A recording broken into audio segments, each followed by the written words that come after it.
Hello.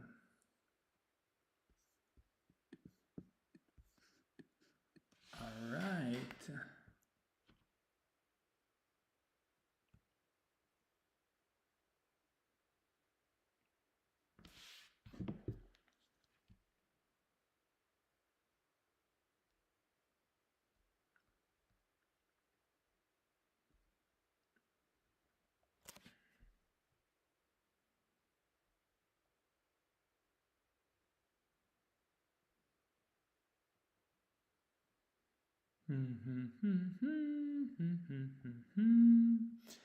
Let's warm up.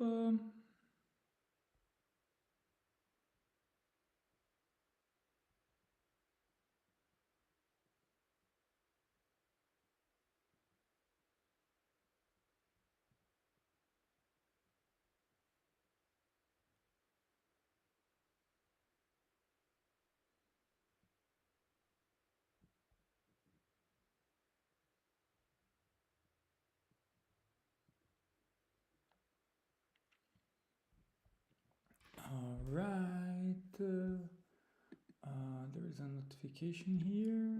Please. Okay. Might be right.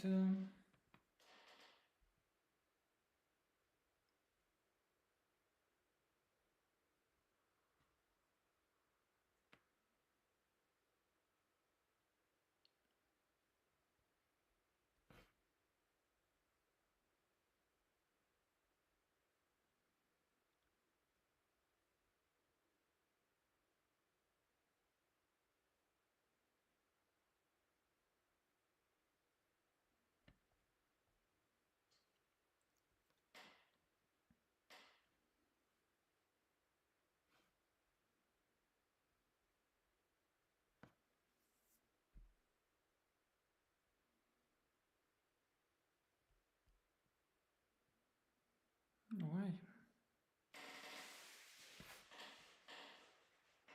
It's still not showing up. That's weird. Okay, let's see. 003. Going deep.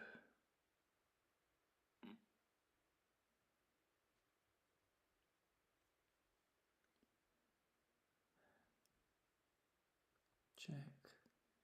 Going deep.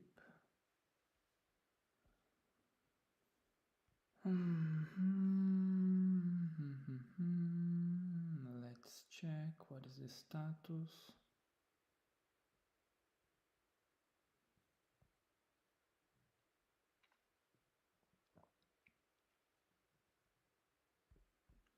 So apparently the lives don't show up here exactly. And why does this happen?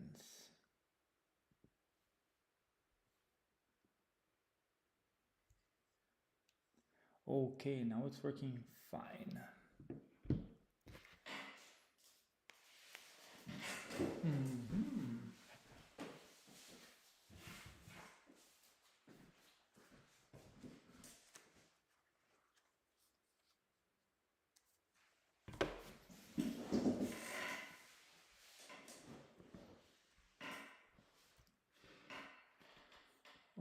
Okay, actually this one is going to be a longer live because we might as well be connecting different setups, and the main idea is to explain in deeper elements and deeper terms what does design thinking is about and why do you apply this into games and why do we think this is a good idea.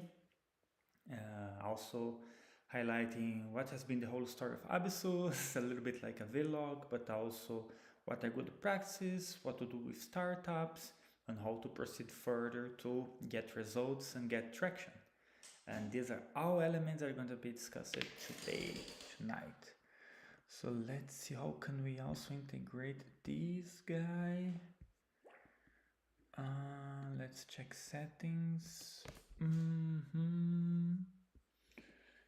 Stream.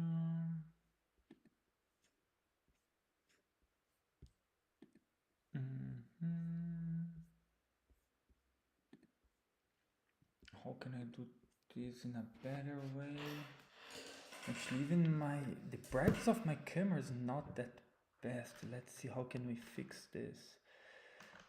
Here the brightness was in 0. Okay, now I see. Let's take a quick look in chat. So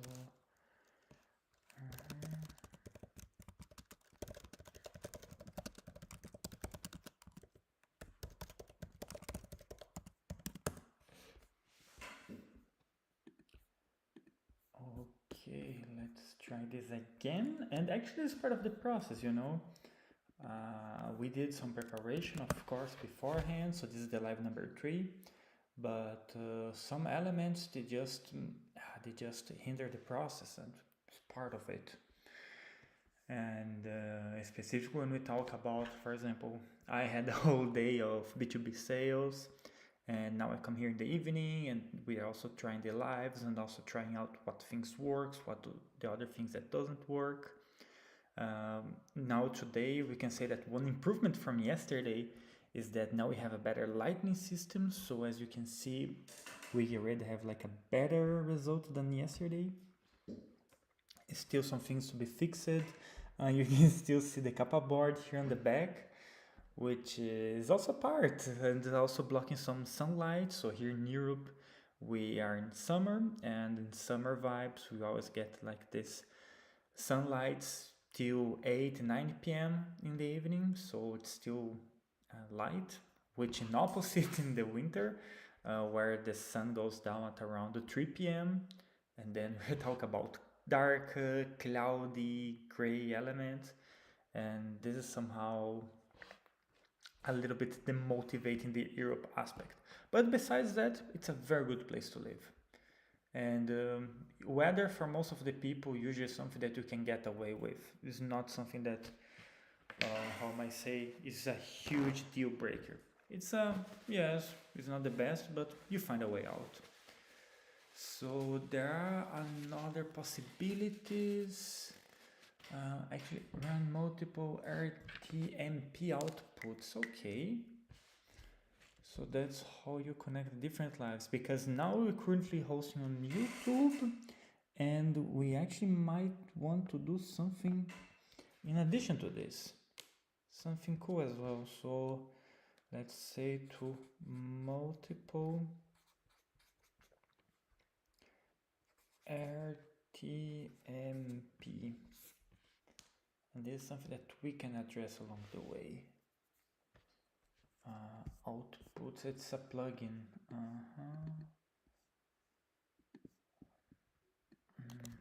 Let's see.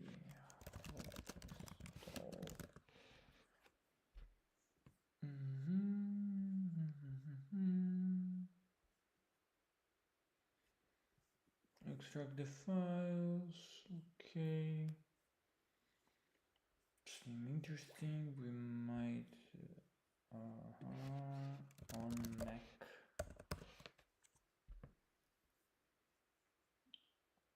Might also be the case. Okay, but I mean, for today it's already recording, which is good.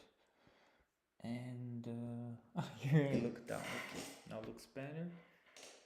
But okay, now we are having a good lighting system. And still maybe some light is missing from this side. So this side might come a little bit here. So this guy here comes on the top. If something is limiting. What exactly is limiting?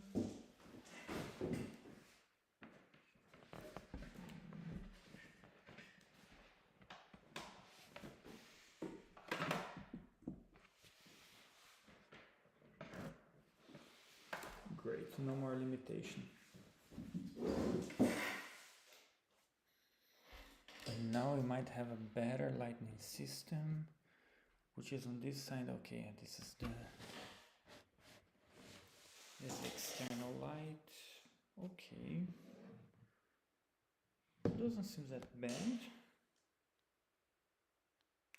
Let's check the sound quality.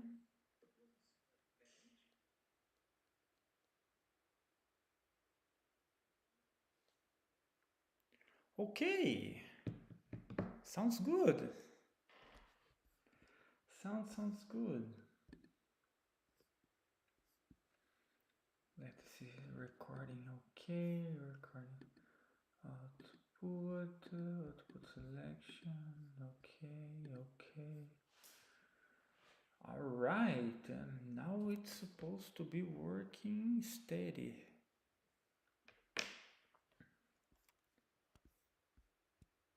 And that's good.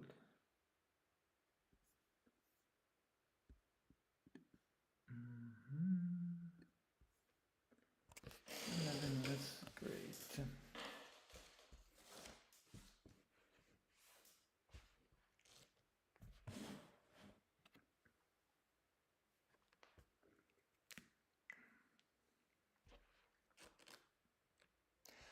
All right, so now with a few minutes of delay, now we have everything set it up. So tested audio quality, video quality, the illumination. Of course, there is also some room for improvement, but this we might be addressing on the next lives. And basically what we do here, we discuss about Abyssus TCG. And it comes a little bit about my personal life, my professional life, what is about the trading card game, what is about the design thinking that comes behind it, and how those elements coexist with each other. And comes also a little bit of B2B sales, which is also my experience. And we might basically illustrate how this whole startup life works and what are the things that we are building currently. And for the live of today, I'm going to go a little bit deeper from what we have been discussing yesterday about Post-its and Sharpies and why they're the best human invention yet. So yesterday I briefly described that Post-its, they have this beauty about having this physical boundary which you have to stick with. So you can't write in continuous lines as, for example, you would do in a blank piece of paper. So you are bounded by this size, and because of these dimensions, you have to somehow exercise your brain in order to condensate your thought and put this in your post-it. So another example is that why do we use Sharpies instead of regular pens? And the reason for that is that communication is not just about a one-way person, but we're talking communication, we're talking about multiple stakeholders together. And this involves not writing something that's only going to be readable for you, but something that others can read, and specifically at a distance. So for the early moment, it might sound that okay, for a kickoff, usually you would think that just write with a pen might be enough.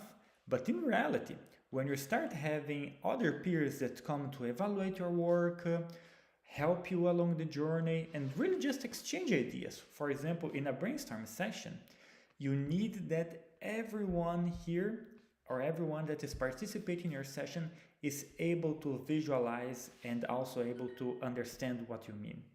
And by this way, you can't just write with a regular pen.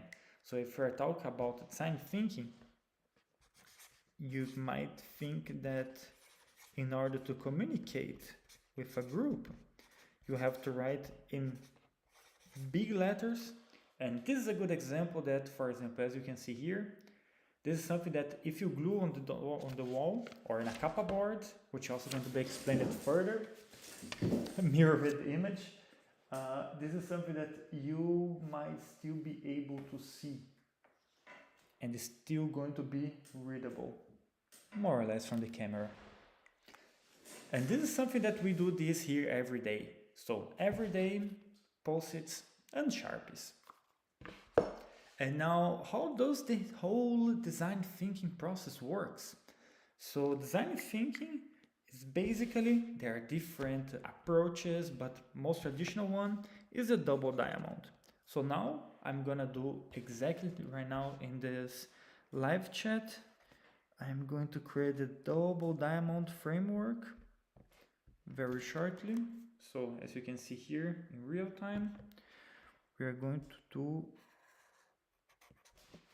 a very basic system that you can use as a framework for any type of innovation that requires a human-centric approach. So you are putting humans first in the loop. So here, this is a double diamond, and the early start, it's here. Some people call it challenges, some people call it kickoff of problem, and basically it's just, I think challenge is still the best word to describe it, because we really talk about a kickoff, like what you want to do about it, what intrigues you, what you want to research, which field you want to investigate. And in our case, we always believe that games are part of human nature, and even from 100 years from now on, people are still gonna play games. They are still going to want to have fun, and there are thousands of forms that they can achieve this, and of course, these forms change along the way. But the wish, the desire to play, this remains, and this has been remained since the beginning of human history, and is not gonna change for the next 100 years. And so this was like the kickoff, where we had this challenge element. And the design thinking comes with the first part, which is about the problem section. And in the problem section, you might think, okay, we're talking about problems, so you actually want to expand your scope. I'm really going to write here so it's more visible. This is the problem section.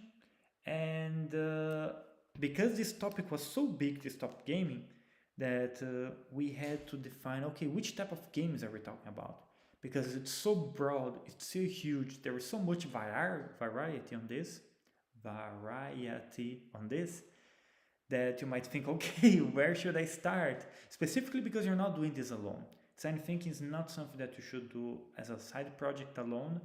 And even if you're building startups in the evening, in the weekends, you're going to have on board someone as a sparring partner. Can be boyfriend, girlfriend, cousin, brother, sister, someone that you're going to drag on board to help you, better if it's a co-founder, to help you along the journey. Actually, I'm just gonna close the door because there's some echo. Actually, the sound, sounds still being prototyped, but might get some good results.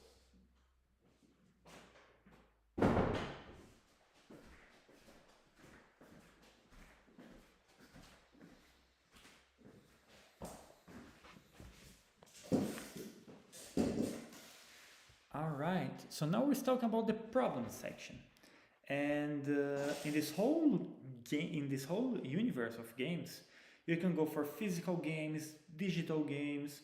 You can go for such a big variety of possibilities, and you actually need to establish these boundaries, like until where you want to research, how many stakeholders do you want to interview. You don't have something that's too narrow, but you also can't interview 1,000 people, at least not with a small group. And what we decided is that a passion for us, from all of us at Abyssus, was trading card games. So some of us already did cards beforehand in childhood. I was one of them. And so basically trading card games usually have something that it's not that big impact of energy as playing, for example, a regular FPS game, but it's also not something like chess. So both are amazing games. For all these type of games, there is a market, but TCGs is somehow stay in the middle about the strategy that you need in the background, and also this collectiveness of goods is something that is very important, because you start to have a type of connection with the cards that you mint, with the cards that you have bought, with the cards that you have traded and conquered. And many of us played also very well-known titles on this, and this feeling is still missing. At least is what we observe, that there is a gap on how pleasant it was to play in the earlier times, and we identified that, okay, this might be something well worth of pursuing, but still not exactly with a fixed idea. But let's investigate what is the current status of trading card games, and that's what we did. So to give you an overview, to give you an idea, we decided to investigate. So the first step of design thinking is going to have a type of emphasize. So we're talking about really going out into the world and talk with people. You need to talk to people. You need to. There is no other way around. And this applies to any type of business. You can be developing a deep tech, bio, whatsoever research that involves medicine, that involves millions of investments on hardware, but still your end customers are still humans, and even the buyers are still humans. So, and humans have different pains, wishes, desires, and you have to know them. You can't just, you know, hide yourself in a basement and think about what is the next app that people might want. You don't know it. And the best way to know is to really go out in the world and talk to people. So, of course, by saying this, I'm not suggesting that for any type of topic, for example, for a biotech research, that you go in front of the bus stop and just keep asking people what in do interviews there. It's not exactly that it's bad, but when we say about defining the boundaries of the challenge, you really need to be true with yourself and with your conscience, and really do think about, okay, what are the most relevant stakeholders for this business? If you are in a biotech company, you're probably thinking about which patients you might interview. Or if you are in the civil construction sector, which are the right stakeholders? Are the engineers? Are the architects? Are the construction worker managers? Are the construction employees who are there in the construction site, really putting their hands and making stuff? Are we talking about the suppliers? Are we talking about the logistics involved?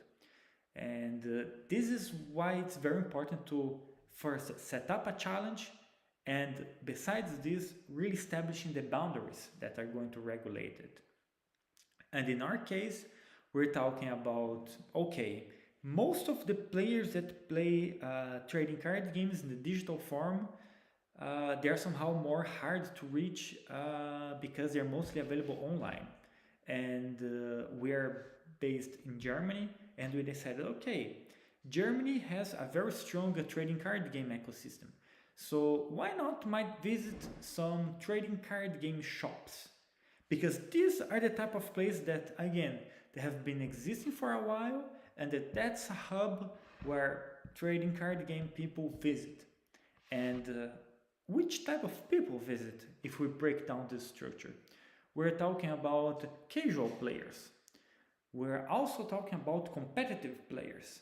Inside the competitive players umbrella, we're talking about adults who do this as an aside activity, or they still have, again, their main job, or some of them that do this full time as a part of games, which also comes usually some collection and some trading of goods in the background. But we're also talking about very young children who are with their parents playing. And their parents are also part of the interesting group of stakeholders. So they might also provide different inputs, different insights about how is the interaction with trading card games. Are we talking just about cards? How do they participate in your life? And so on and so on. You have people who just go to these places for hanging out, staying with friends, and basically, you know, sometimes playing something their cell phones, but just being immersed in this environment is already something that is pleasant for them. And these people, you know, you don't have to found a company, but you can just say, hey, you're doing a research, and you might just make them a few questions, and you just want to see them interacting with the games. And this is something very pleasant to do, at least for us, because instead of, again, really thinking about what might be relevant for a game, what might be not relevant, what be interesting, and you just thinking with yourself and challenging your thoughts, you are really outside of the world, hearing and getting inputs from real people.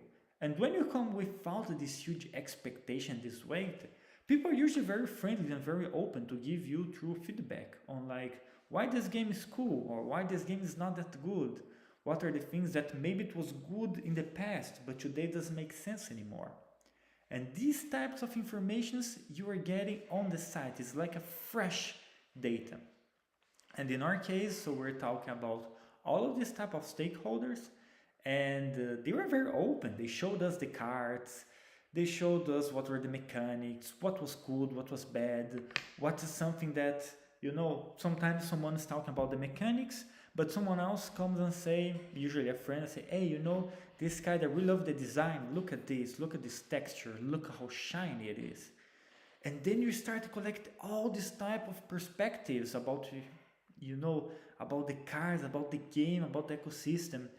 And then we also had interviews with professional players who say how difficult it is the traveling part, how difficult it is to get the right cards, how difficult it is to establish the strategies. And then you are just opening the part of the problem. So here, as you can see, we have the problem diamond, and you're really opening this diamond. You're really opening the possibilities. So what you do, you collect all of these inputs, and with all of these inputs on paper, we bring them to the Kappa board. So you're going to do a download of all of this information and you're going to transfer to physical paper. Can you do this using Miro? Yes, you can, but this is a creative work. And in a creative work, as more as you can do things in presence, the better. Because one of the best things about post-its is that later on, you're going to take a post-it, you know, discuss the topic, and you're going to rearrange them. And this is something very practical to do with paper. This is not straight, now it is better. And this is something that you can do with paper, and this is very helpful when you are just adjusting the mechanics, adjusting the behavior, and this is something good and practical to be done. So this was a part of the problem. So we really expanded these possibilities, and now that we have everything on paper on a Kappa board, now you start the second phase of the problem where we start shrinking it. So with all of these inputs, pains, wishes, desires, these inputs about what is good, what is bad, what I like, what I don't like, what if, all of these elements that you have mixed, it starts to clustering them. Clustering is a type of methodology that's quite helpful when you have a lot of data and you don't want to go deeper analyzing like analytically. So first you just cluster, you just make groups about topic affinity, and from this point on, after you cluster it, then you start, okay, can we condense these elements into sentences? And from this point on, you start observing, okay, what are the really underlying problems in the journey? And what we find out was that players that are currently playing trading card games, they were annoyed about losing the cards, specifically in the digital sphere. That's why most of them also transactionated. They move it from the digital version to the physical version. But they also worry about how long is gonna exist their cards. Even if you use card holders, and they were very open to show to us how the card holder works, and what are the things that work it, what are the type of texture that they like it. And the mechanics also was something that they highlighted about when a type of card game is debuffered, and then you had such a powerful card, and then it's not powerful anymore, and you really put a lot of effort and investment in order to get them. And as much as making a card game balanced is very important, some mistakes might happen based on the publisher and the producer, and these things need to be addressed along the way, and more elements that I'm gonna list in the following slides. So we collect all of this data, we analyze these huge pain points, we analyze where is the areas of improvement, and then we condense it in one single element, which was one opportunity area in our perspective. And from this opportunity area, after analyzing the whole journey about the digital card games and also the physical card games, from this fundamental stone, as we might say, we finished the problem section and we started the solution section. Let me put here solution.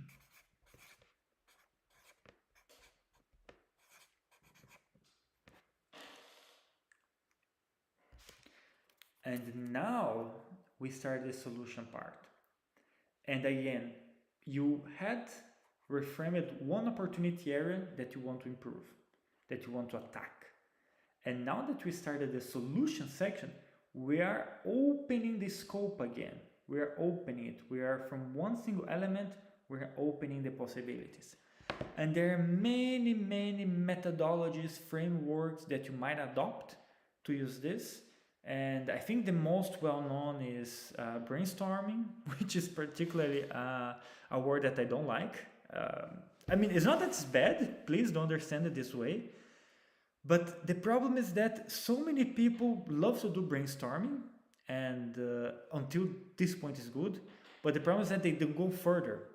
So whenever there is a problem in the company, you probably had this problem as well in your daily environment. Whenever someone has a problem and then comes someone and say, okay, let's brainstorm about this, but they don't take actions. And when the actions are taken, they're not really pushed to the end. So when you have a problem and you brainstorm, just make sure that, okay, you adopted one idea from the generated ones. Please really push it to the end. Beforehand, already establish some targets that you want to achieve with this idea to validate it and to really verify if the solution was suitable or not. But these elements that you take, please drag them along the way and push it as far as you can in order to say if this idea was a success or if it was a failure. And you need this type of binary answer at the end of the day, because you can't just stay in this gray zone that yes, might be good or might be bad, and then because this does not generate data for you to go further in life. Specifically talking business. You can't just show and say, yeah, this might be exactly what we want. No. Is this what you propose to get? Is this what you propose to achieve? And if yes, did you achieve it? Yes or not? And it's okay if not achieved. It was a hypothesis. But you push it to the end, your hypothesis. And this is specifically important in the business perspective. You really need to, when you push things to the maximum, that's where you find the truth. And sometimes if you find that it was wrong, which is most of the cases are, at least you know something. And from this information, you go on, and you go on, and you go on. And that's basically what we do here, and has been proven successful for the moment. So coming back for the solution section, then of course you can do brainstorming. If you have a big group which might be a little bit too loud or don't have that much time, you can go for first step brainwriting, which you just everybody sitting, alone, writing the post-its and then just gluing everything, and just later on you discuss. So it's type of a hybrid approach, which is nothing bad. I like it personally because you're really putting a lot of posts on the wall and then you evaluate from this point on. So many methodologies that we can also go deeper on the next lives. And how many ideas should you generate? That's a great question. And basically what we have as a framework here at Abyssus is for elements like this, you need to generate at least 100 ideas. And 100 ideas is a lot. For some people might not sound as well, but after the idea number 20, you're like, okay, you were in the mood, you were excited for the session, you probably wrote the first stem without stopping, and then of course you keep going. When you talk about the 40, you start seeing some people, some people starting getting a little bit more quieter. You start seeing some people getting a little bit more stressed, more annoyed. When you're pushing to the 60, 70, you start seeing people looking at each other like, hey, you know what? Maybe this fundamental element that we created, maybe it's not that good. because if you did a bad opportunity area, you can't exactly generate many original ideas. You can generate 100 original ideas from it. Then you start just copying, or the ideas start overlapping, and then you know, okay, this might not be that good. This happens, this overlapping happens, don't worry. But if you have a lot of overlap, then this is somehow a red flag that maybe you're not thinking outside of the box. And this is what thinking outside of the box is. It's really we had this problem and let's create as much ideas as we can and go crazy. We're really talking about quantity here over quality for this part of the project, please. And so we created more than 100 ideas. It was a painful process. It's not easy. So something that we recommend also groups that work together with us when they're doing this type of sessions is always have sugar with you. So we're talking about fruits, we talk about some chocolates, we talk about some quick sugars. And this is important because your brain consumes a lot of energy and you don't want to be depleted of energy along the way. Then you start seeing some people, similar to your phone in this energy spare mode, and you want to avoid this. You want that people are, okay, these are my ideas, I might push, I might stretch a little bit from my limits, because that's how you grow exactly, same as in the gym, but you want people depleted over the process. So when you get to these 100 ideas, what you do? Well, if we come back to our framework again, you generated these 100 ideas. You really expanded the second half of the diamond. So now that you expanded, what do? You shrink. And when you are shrinking it, when you're this compression process, these 100 ideas that you get, you have to force yourself and your group to pick 2, maybe 3, because these are going to be the best ideas. And it doesn't work if you just generate 5, if you just generate 10. Then if you pick 1, 2 ideas, they're usually not good. They're usually superficial, shallow, they're limited. They're not that creative. But when you push it yourself over these 100 ideas, this is a great indication that you might generate something that is valuable, it's original, it's worth pursuing. It's something that, combine the pains that you have spoken before and really places you for taking this next step. So you take these 2, 3 ideas. Specifically, if you can take 1 is perfect. You really have to pick up your winning idea. And from this idea on, then we go to the prototyping phase. And if you have engineers doing this part with you, so I'm an engineer by formation, and we have been trained to generate solutions all the time. We have been trained to always have something that can address a specific pain. And this is not exactly bad or good, but it comes with limitations. And something that you can use along your process, specifically if you have more technical, logical, analytical stakeholders in your process that are working together with you, you can create a fridge of ideas, which are, when you're in the problem section, all of your ideas, you just put, I have another Kappa board, we have 2 fridges of ideas, and you take your idea from your mind, put in a post-it, glue on the Kappa board in the fridge section. And later on in the idea parts, you come back. So this moment that you have your winning idea, now it's the time for prototyping. And by prototyping, I don't recommend, I believe that nobody from design recommends that you spend months working a prototype. That's not how prototypes are meant to be.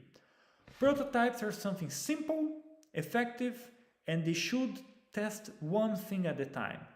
And I know that you probably want to do something that you are proud to show to your friends and family, but it's one of the most dangerous things for success. You really want to do something bad, rough, that just tries to communicate one single element on your side. And prototype, whenever you have an idea, break it down to 10 other prototypes before you build it, because I'm 1000% sure that you can do it. So when making a trading card game, you can say, okay, what is the most basic element that you can try to do? And for example, in our early prototypes of cards, we had one post-it, and we said, let's prototype if a post-it size is something good enough for playing. So with one post-it and one Sharpie, we did our first prototype, and this we did in 1 hour. So we discussed the topic, and we did this very shortly, and we did a few cards, and we had something that we could play around with. So, and here you can also use this prototype for many other elements. And just by doing one, that we actually had to shrink and having something that's way more practical. So with one card like this, you can test, how do you display elements? Is it the characters face here and the text here and the icons on the bottom? You don't have image at all, you just have text and the properties. Or you just maybe, okay, I just want an attack and a mana section and a name here, or maybe I try to put the name below. And this type of elements, instead of just going to a developer and say, hey, prototype me a card, this is something that you should do. So you should be able to, actually anyone is able to take a post-it, take a Sharpie and create a card. Anyone from Abyssus TCG, doesn't matter if you are a trainee, an employee, the CTO, or if you are in the parking lot, take care of cars, you are able to do this. And that's what we want to do with everybody. You have to prototype. You really need to get your hands dirty in the first experience with design thinking, because that's how you learn. That's how you start analyzing. That's why cards have been built like this. That's why these things work this way. And now, when you see a card from a different card publisher, now you start to analyze things with a design perspective. You might say, that's so good that they had this type font here. You know, it's like harmonic with the image. And your friends might look at you and say, why? Why are you going so specific on this? And usually you are able to be specific on this because you have written text, maybe with a Sharpie. Sharpies are very rough for text, so you might, in this case of prototype, use a pen.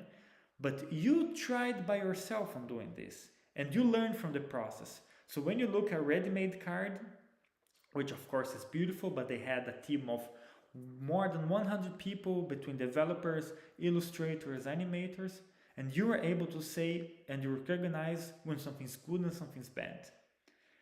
And with this type of information, and this is, we're just talking about one short element, but we can talk about so many different elements. So, and this, of course, we're talking about a blue post-it. If you go to the yellow post-it, you might have not a functional prototype, but a design prototype, because it's very important that you want to see how things look like, but you also want to see how things work. And these things need to be separated. You can't prototype the same function and form at the same time, because it creates an overload of information. And when you overload the system, you become shallow on the feedback. So let's compare two scenarios. And this is something that here at Abyssus, we always emphasize. Imagine that you spent 2 months creating the best trading card game ever. You chose the colors, you chose the text, you chose the mechanics, you chose the images, you chose how it's going to be work. And then you bring for feedback. What are the risks that you might take on this? First, maybe people just look and say, I don't think it's interesting to play. And you already printed this, you already put so much effort. And you might think, okay, how dare this person say that my game is bad or my game is trash? I spent 2 months of my life just developing this. It's not fair. And when you try your prototypes and you come with these high expectations, people observe this, people can feel it. And because they usually don't want to hurt your feelings, they might, which is the worst case, they might actually lie about the results. Say, yeah, it sounds interesting. Yes, I kind of like it. And in reality, our game is crap. And they don't like it, or they think it's not a good design. but you put so much effort and so much love on this that you don't get the true feedback, but you actually want the true feedback. So you are able, because you want to grow, you want to build something that people want. And the best way to do this is having this true feedback from others, this true feedback from your potential customers. Remember when we mentioned about how it's important that you interview people in the early stage? That's one of the very important elements, that you collect their contacts, of course with their consent, because they might become potential buyers for you.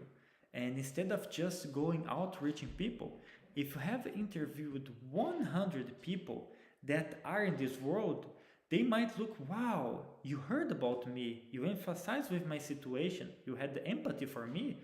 You know what? Actually, this game, yes, this game addressed what I have told you 2 months ago, and actually I'm gonna buy it.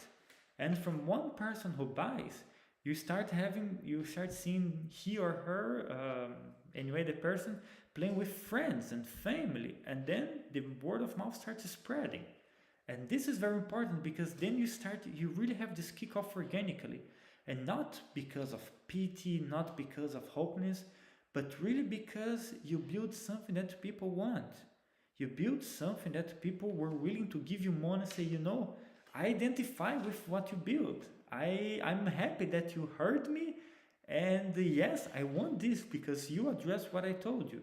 And it's not that 100 people that you interviewed are going to buy your product, but we're really talking about a follow up, that you had empathy with them, and you really strengthen this bond, this connection. And there is some magic happening in the background. And that's very interesting and very important. So we had many interviews. I have to count, I don't remember exactly how many. But we had interviews in my city, Dresden, Leipzig as well, other places in Germany, also with friends from South America that had to do it remotely. I highly recommend on not doing meetings remotely, because you somehow miss this connection. But if you're just getting some more contacts, just getting more information about this whole universe, why not? Go for it. Interviews and meetings are cheap, because you get so much information, but by such a low cost, that is really the best approach for building stuff. And as I mentioned it in the examples before, it's not good that you hide yourself in a basement. It's not good that you hide yourself in a lab. When you're going to talk with investors, they're going to ask, okay, what have you built? And if you just say, no, I imagine about this problem and I brainstormed by myself and I built this and I spent 1 year of my life, and then they said, okay, then go talk with potential customers, and everybody just think that your idea is not suitable. Then you basically took this 1 year, 2 years of work and throw in the trash, because you have to rebuild everything from scratch, which is not the worst thing in the world, because this happens in startups quite often. We just want to see less startup dies. That's one of our main focus with design thinking. And basically giving this overview, currently we're in the prototyping phase. So we had many of physical prototypes, and as you imagine, instead of spending 1 day coding and creating the new mechanic and how it's going to be used, instead of spending 1 full day with one post-it, or actually in most of our case we did a very rough design on the computer, printed, cut it with a Sharpie, you can create a new mechanic, you can create a new effect, you can create a new stats, and then you just play it. Just play it. Just get feedback from people. Play with as many people as you can. Go outside the real world. Talk with people. It's going to be hard. The people are not going to understand you. We did, after plenty of interviews, when we came with also some other prototypes to show them in this iteration process, people still didn't get it. People still thought it was something else. And this is normal. This is okay. And this is part of the whole entrepreneurship world. And so don't overthink of this. It's normal. It's okay. And some people usually ask me, in specific in this part of design thinking, because this is a project that usually take, for example, for around 4 or 5 months with a group, and they ask you, okay, but when building startups, what is the shortcut that we can use in design thinking? What is the shortcut that we can go through? And they don't they hinder to see that this is the shortcut. Instead of spending 1-2 years building stuff alone in your basement, in your lab, we're offering this a 5 to 6 months project that's going to be concise, with specific deadlines, with specific outcomes that you want to achieve, and you can have something at the end of the sprint that you can show to investors, you can raise money, you can really show to people that you achieved something, and there is this empathy behind it, that you have potential customers. So that's how you create innovative work, innovative services around people. That's, in my point of view, the best approach ever, and that's the shortcut that you can get. That's the shortcut that allows you to take the next step in the entrepreneurship life. So yes, that's the shortcut. Oh, that was quite a big explanation around this topic, and very good that I was able to basically give to you all this overview on design thinking. We're going to explain on the next days at least one live for each part of this element, and also I'm going to bring some more information about business to business sales, how to build a pipeline, how to organize ourselves here at Absus in order to organize with our sales, and what you can do in a startup life in order to take this next step to move forward. We're gonna talk in this B2B pipeline, how to get leads, how to reach them, how to close deals. And all of these elements are important because in startups, you have to sell and build and sell. And in both cases, you have to talk to customers. You have to talk with real people. Unfortunately, there is no other way around. There is no shortcuts. That's the shortcut. That's the shortcut to be taken on. And that's what we recommend that everybody does. So we hope to see that less startup dies along the way. Hopefully, we're going to have a low quantity of projects that are left behind, left on track, and not taken to the very end. We hope to change the statistics. So that was a little bit from the double diamond. I'm also gonna glue here because it's something that we want to also talk on the following days. And this is something that is a topic that I love. I have been working for almost 3 years now with design thinking, and in November is gonna make 3 years. And it's such a topic that I love because when we talk about innovation, some people just imagine that you're doing innovations alone, in isolation, and this is usually not what happens in the real world. Real world brings real people, and real people brings real problems, and real problems are something that you can address concretely, and then you can also get monetization based on this because people see value in what you build. And the best way to create the value for people is first understand them in the first step. Understand what are their pains, what are their wishes, what are their desires, what do they want to accomplish or achieve, what are the obstacles, what is the friction in the process, what is this underlying dragging force that is hindering them from achieving success in what they want. And this can be in any spheres of life. And that's why entrepreneurship is not dead as some people might write in the internet. As long as human people have problems, there is going to be space for entrepreneurship to address and solve these problems. And this allows humanity to take the next steps, as always has it been. So now we're going to come to 1 hour of live, and such a good time that we were able to really go through this whole process of design thinking. And on the next steps, we are going to go down deeper on each of the steps of design thinking, also how to do a better business strategy, how to communicate, how are you able to do this physically, remotely. For example, this is a live form that I'm using, and actually this is a new format for me. I always prefer to, so most of my cases on business, we do this just by, service providers, and doing lives is like something that we are just creating for Abyssus. But it's such an interesting journey. It's such an interesting part that you don't need a whole team behind you. You just need one, two, three co-founders that are going to stick with you, and take different problems, different challenges, and really push things to the next step.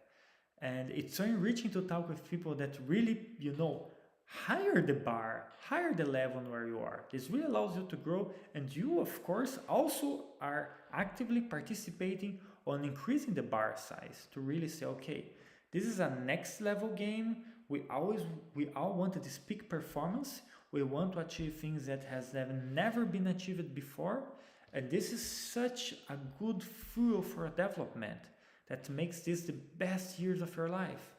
And of course, as a roller coaster, it has its upsides and its downs, but this is part of the game. This is part of the dynamic. This is what basically looks crazy from the outside, but when you're in this loop, then it starts feeling less like work and more about purpose. And of course, it's very beautiful to talk about purpose, but when you feel it, it really gives a different type of feeling. Okay, that sounds redundant, but it really gives you a different perspective of life. Suddenly, waking up early is not the biggest challenge. Suddenly, taking the call, making a deal, presenting a live is not become the biggest challenge. And this is not something that, for example, you need to quit your job. Of course, if you have your savings for at least 1 year, it's very good that you're able to do this. And also this design thinking process, of course, you can shorten this process if you're doing this full time. But if you have your regular 40 hours a week job, and maybe you also have a family to take care in the evening, but you really want to pursue entrepreneurship, design thinking is one of the best tools to build traction. And the traction is what convinces investors. Fancy pitch decks, of course, they might play some role, they might be interesting, but of course, having a team is very important, specifically in this early stage. So having a team is extremely important, but exactly important, and also would put an extra step, an extra star to this, is showing traction. It's showing, okay, we have this problem and we are taking steps toward this. That's why also, if I can say to you all, my preferred pitch deck length, so my pitch presentation, is 3 minutes. And many people usually condemn 5 minutes, 7 minutes. They say that you cannot go further on this. But actually in 3 minutes, you are able to first attack the problem. So you make the picture and illustrate the problem. Second one, you can illustrate the solution, what have been built, what is been addressing, how you imagine that you're going to address these pains. And the third minute is only about traction.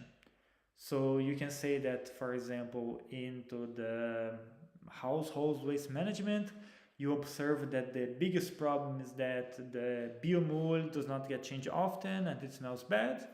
The solution is that you have analyzed that the solution for this type of problem is to have a bin that automatically rechanges or notifies you when this biological waste needs to be replaced, and the traction is that you put a sensor glued on the top that notifies this based on volume or based on temperature because the fermentation started, and you already spoke with 10 customers, 10 potential customers, and you have 3 interested, and you already built 5 prototypes, and you already sold these 2 pieces.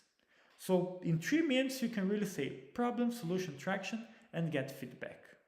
You don't need fancy slide pitch decks. Our first pitches were from Post-its. because we had to organize a storytelling on how to do this behind, which time enters the solution, which time enters into traction. So we were only doing post-its based on this. And the feedback that we got, it was already good.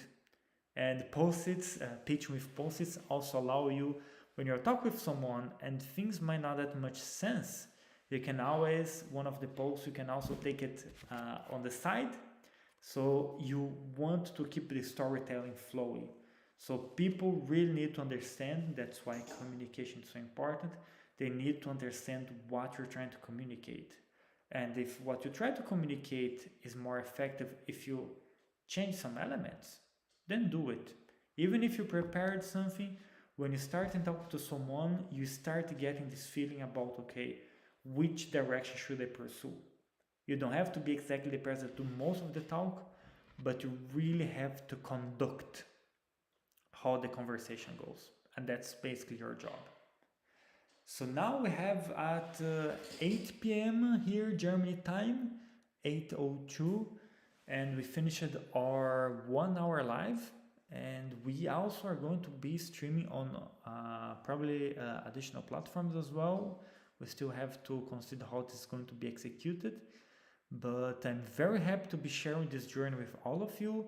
Please let me know in the feedback what are the things that we might address better, elements that we need to maybe go deeper, and how can we better maybe explain things and how just make this more pleasant, more fun, more interesting. Also, I'm going to show a little bit of the background, the early prototypes, also the other founders, and how we're building this whole thing. So it's very good to have you here. Let us know in the comments what can we improve. And you can always reach us out about problem, solution, traction, design elements that we most reply all the messages so far from all of our followers, friends, customers, and specifically friends. So have a nice evening and see you tomorrow.